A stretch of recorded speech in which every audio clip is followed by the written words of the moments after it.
The very name Grease Lightning evokes a vision of 50s coolness and cinematic slickness, and Team 3888 lives up to this vision every day.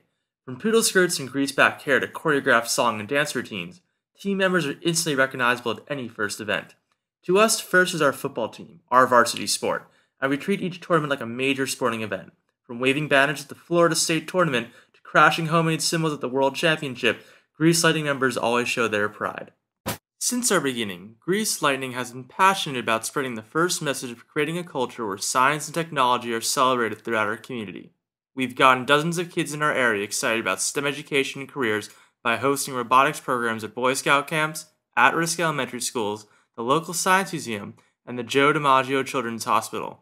Grease Lightning has also mentored 3 FTC teams, the St. Thomas Raiderbots, the Western High School Wizards of Odd, and our own sister team, the Grease Lightning Decepticons.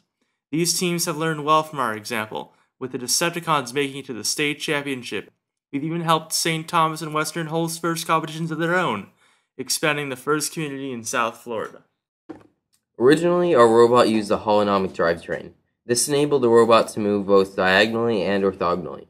We thought that this would give our robot an advantage when it came to aligning with the racks. However, after a few tournaments, it became apparent that the holonomic drive had difficulty getting over the edge of the playing field's plywood center.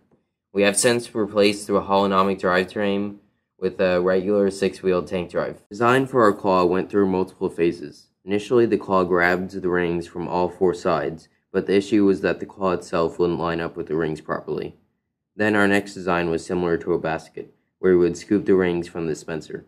However, the problem was that the rings would fly out from the opening of the claw.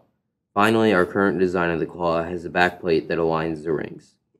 Then 2 pieces of metal cut in between the rings, only taking 2 rings at a time.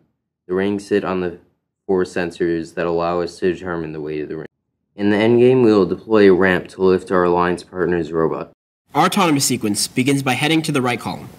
It then sweeps from right to left until it locates the IR beacon, at which point the robot uses its color sensor to line up with the appropriate column. It then places the ring on the pre-selected peg.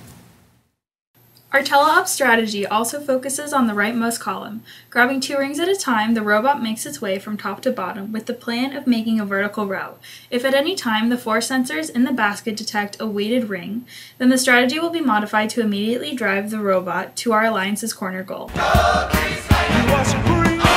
takes a great for Grease Lightning.